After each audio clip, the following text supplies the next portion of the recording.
ថ្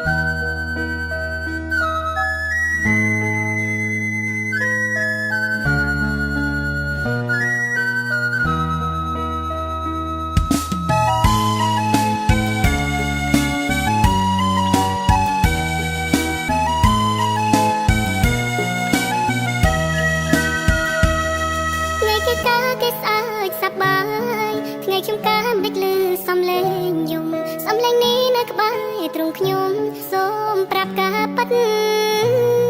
បងអូននឹងដែលមានរូបស្រីបងអូននឹងដែលអូនអាណិតតែបងយំព្រោះបងខូចចិត្តរៀបការនឹងអូនបងប្រាប់ថាមិនបានស្រឡាញ់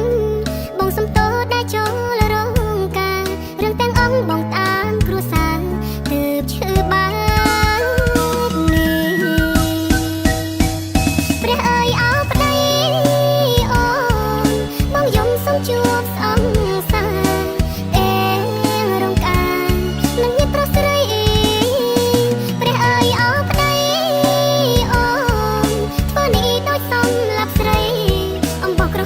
ពុកម៉ែចង់ដៃ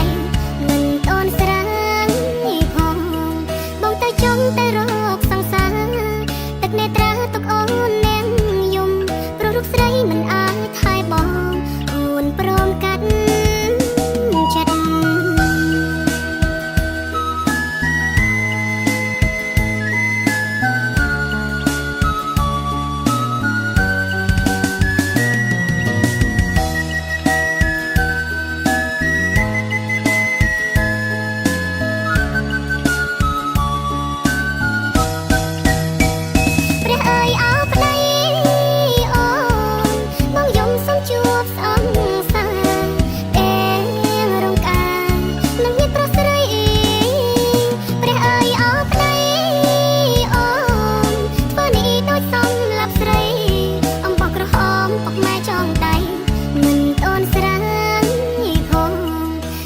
ចង់តែរកសង្សារ